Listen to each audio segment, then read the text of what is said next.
Gen Z is the loneliest generation the world has seen. We have isolation rates higher than both millennials and Gen X, and it's not just about relationships. Our generation struggles to make friends and even more to keep them. But why? In a time where we have unlimited access to each other thanks to our little devices, why are people still so damn lonely? So we can blame external factors like capitalism, lack of time, just the world feeling extremely adulting. But if you've watched my videos, you know that I like to take a more power-focused view on systemic struggles, because otherwise I'd just be a full-blown nihilist, and that's no fun. So I compiled a list that we, Gen Z, could be doing that could be driving this epidemic. And of course, I will follow it with some plausible solutions, because what's the fun in just complaining and not taking actionable steps to betterment? So the first one is heightened consumerism. I honestly think that watching all of the reality TV during our formative years, like Keeping Up with the Kardashians, fucking ass up and work. It seems like nobody wants to work these days. The Paris Hilton show, if you're Hispanic, Jenny Rivera, where these celebrities were just showcasing their luxurious lifestyles. I mean, they were just flaunting at some point, and I really think it messed us up more than we think. For a lot of us in the lower to lower middle class, even those pushing the poverty line, we saw these shows and we yearned for these amenities. I mean, we were watching our screens of people living in these mansions, and then we turned the TV off and our parents were struggling to pay the bills. Our parents were struggling to keep the lights on. Our parents were stressed out because they didn't have enough money to feed us. I mean, it's just like the paradox has to f us up quite a bit, because you turn off the TV and it's just, your home is nothing like what you were seeing. Maybe you don't have a bed, maybe you don't have a desk, maybe you have mold in your walls, or you have a bunch of roaches because your apartment has a roach infestation and you have nowhere else to go. Like, these are very real problems in a lot of lower to lower middle class communities, like the one that I grew up in. And when we were watching these shows, like, we wanted nothing more than for that to be our reality. We grew up wanting just these extravagant lifestyles, and now most of us can't afford land, we can't afford houses, we can't afford to move out or to get an apartment. I mean, where I grew up, I'm born and raised here,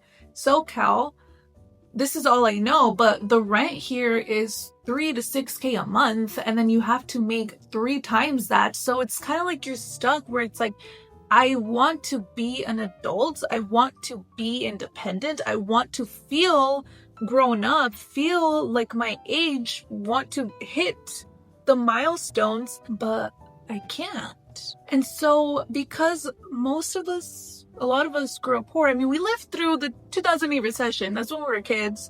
We lived through the pandemic. We're probably in a recession right now. I mean, times are fucking tough, you know? We've only known hard times. And so for a lot of us, we want nothing more than to escape those hard times. And we learn to subconsciously or consciously put wealth and material objects on this pedestal. I mean, even just like on social media, it's kind of become the norm to want excess, to want a luxurious lifestyle. And so a lot of people in our generation prioritize that over everything else in their life, over their relationships, over their family, over friends. Like, we don't feel worthy enough to enjoy the present because we think, oh, well, I'm not rich yet. I need to go grind. I need to get this insane amount of wealth. I need to make it. And so what do? We isolate ourselves year after year. We're like, oh, next year I'll go and hang out with these friends. Oh, next time I'll go to Thanksgiving. Next time I'll go home for the holidays. Next time I'll do this. I just need to make it first. Like, oh, right now I'm on grind mode. I'm locked in. But once I get there, I'll take my mom out to eat. I'll take my parents to some nice dinner. I'll hang out with my friends. I'll throw a party. We don't realize that that the future isn't promised. Nothing is promised, right?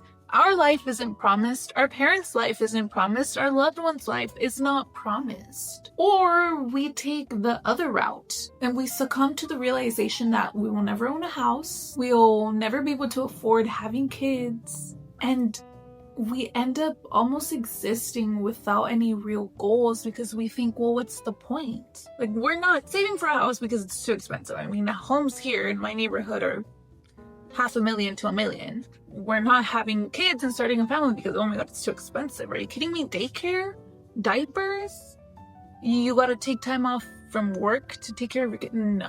And we're not even saving for retirement because it's too expensive. Like, I'm almost borderline living paycheck to paycheck. Why would I put money away for retirement? We're definitely not following our dreams because it's too expensive. Girl, I need to pay bills. How am I gonna be following my dreams? I don't have any free time. I'm working 2-3 jobs at a time and I can't follow my dreams. And so we just slowly start to accept that we're gonna be renting forever. And as long as we have like an okay-ish job, we're okay with having disposable income, right?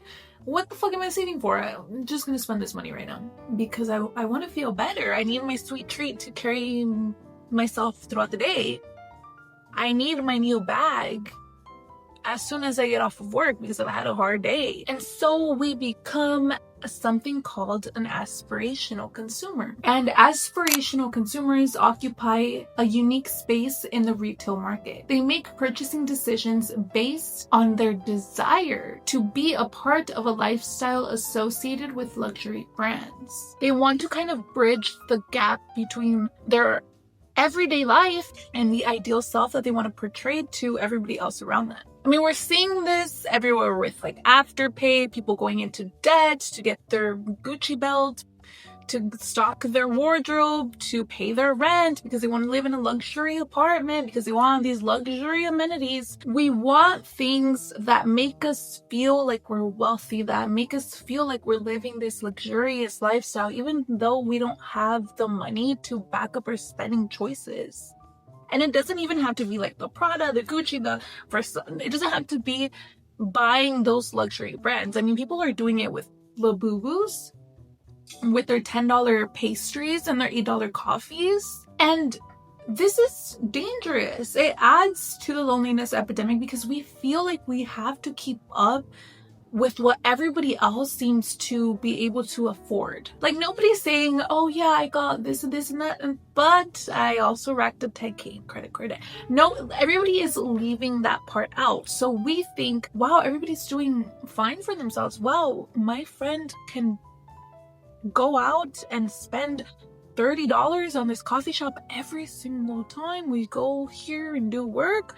Shit, what am I doing wrong? And so we start feeling isolated, like outcasts. We start wondering why we're failing so hard, why we're such losers, why we're so broke all the time. Because everyone are the people in our immediate circle, our acquaintances, our coworkers, the people we see online, like everybody just seems to be holding it down. Then there are physical barriers that are contributing to our loneliness. Like the fact that there's no real third place for us. And I think I've seen a lot of discourse on this on TikTok, but I have experienced this firsthand. Like, there is no place that I can just go with my friends to hang out other than like the park, where I'm not expected to spend any money.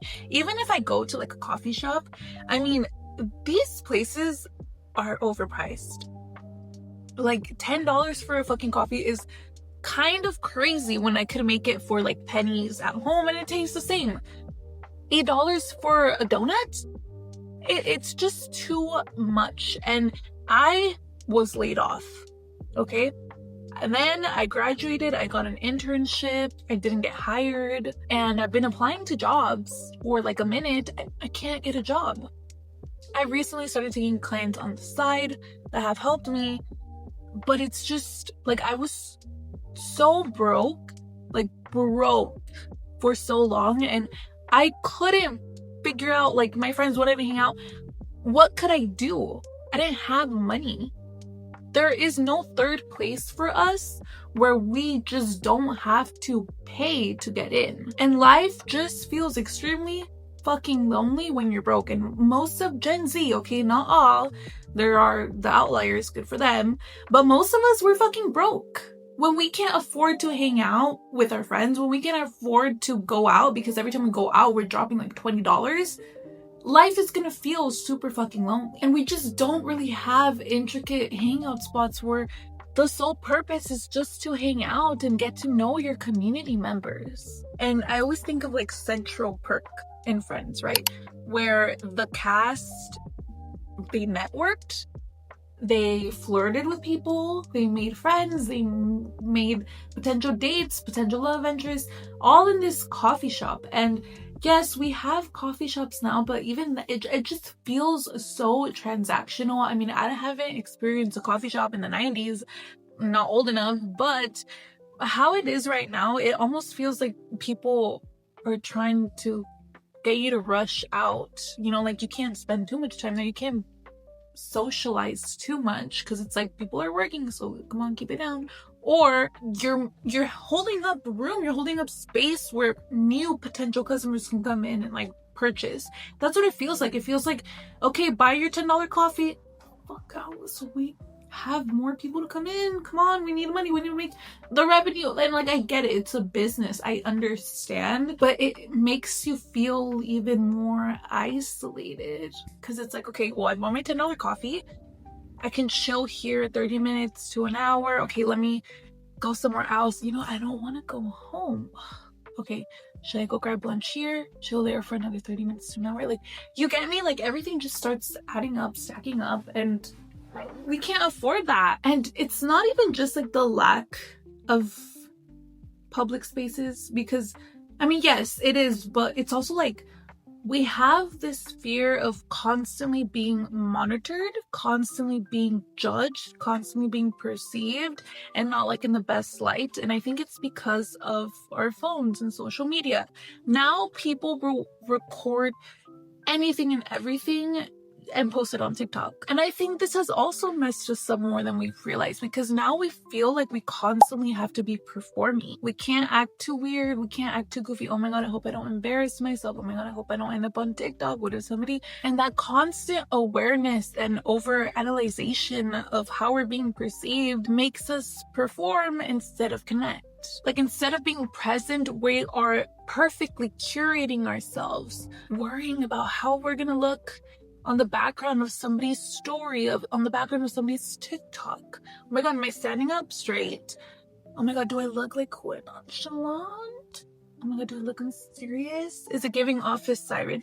We're constantly trying to like perform for a camera, and we're like, it's always in the back of my mind. I don't know if it's just me, but I feel like this is a pretty common issue, and I don't think it's talked about enough. I mean, even just like most recently with the T app, shit, we're literally experiencing what celebrities talk about in my podcast, where, oh, I'm always being followed, people are always assuming, judging me, you know, like the things that come with having a strong online presence, we are also low-key experiencing just without any of the perks.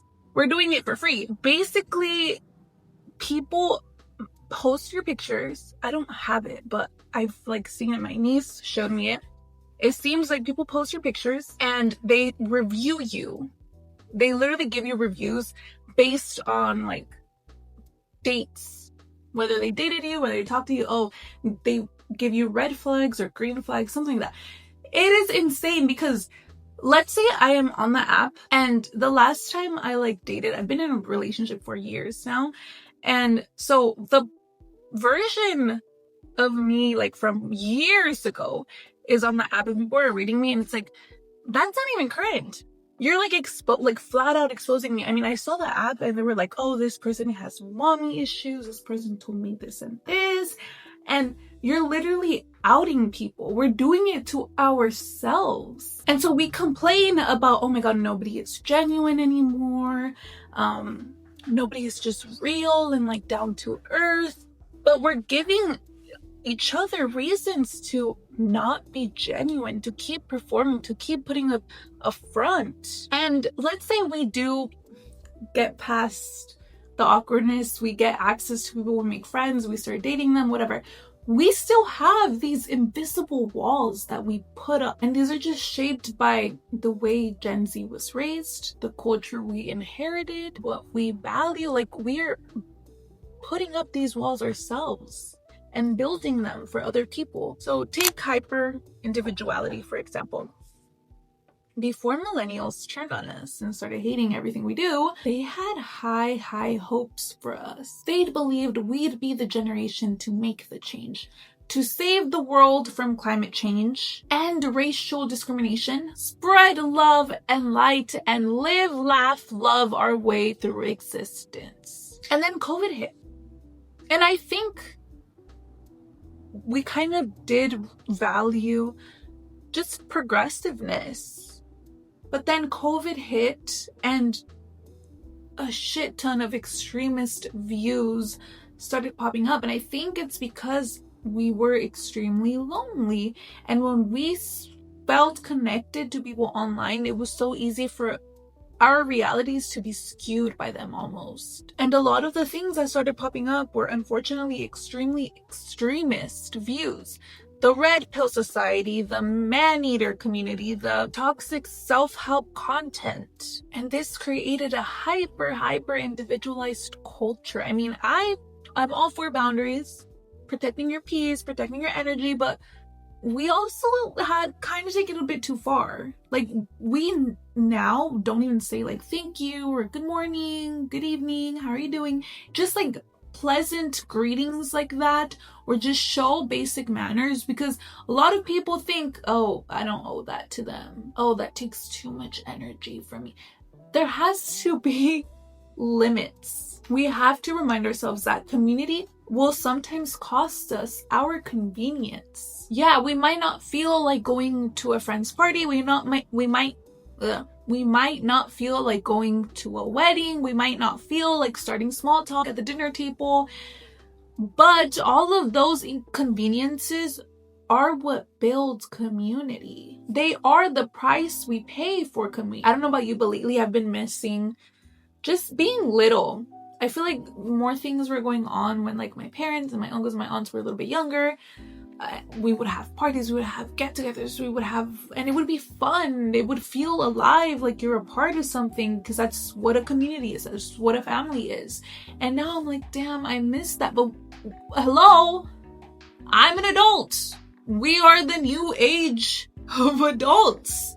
It is up to us to build that community, that family, it's up to us. We are the ones in charge of planning the surprise parties, of having get-togethers, having apartment parties, house parties, a game night. But because of our hyper-individuality and our stubbornness to put convenience and vibes and our boundaries at the forefront, we rarely put on our little host shoes, if ever. And then this hyper-individuality also makes us feel like we are deserving of these amazing friendships, which we are, but we don't put the same focus on being good and amazing friends. We're quick to give up on relationships after trivial disagreements. We are obsessed with being loved and accepted and cared for, but not with learning how to love and learning how to show grace and learning how to show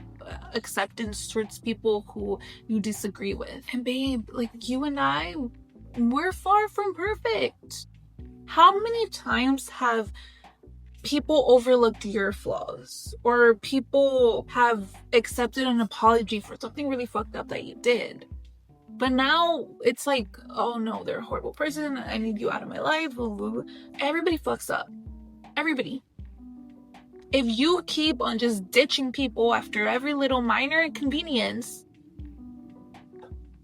yeah, you're gonna feel fucking lonely. But you know what? Everything, like, that's what I'm saying. I like to have a proactive approach to my problems, because these are huge problems that we created and that we can fix. So some solutions to the loneliness epidemic.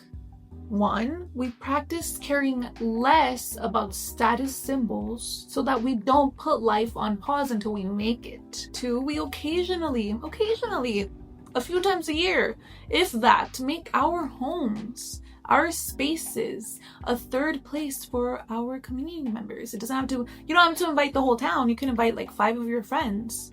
Host a party, host a game night, host a get together, or even just get involved in libraries, hold something in the park if you don't have an apartment or a home yet. Because I promise, like, we are all lonely, but nobody has the balls to just be like, hey, come over this weekend. Hey, everybody meet up at the park this weekend. Chances are people will come, okay? As long as you give them a date ahead of time, respect their time, they're gonna come, because we are missing that sense of community. We are missing those get-togethers. We are missing human interaction. And we also need to start practicing empathy and a sense of commitment to our community members. Yeah, sometimes maybe your friend is just not gonna have it one day. Maybe they're gonna go off on you. But try not to judge their entire persona based on just a bad encounter with them. We all have bad days. We all make mistakes. We all act like pieces of shit sometimes. It's okay.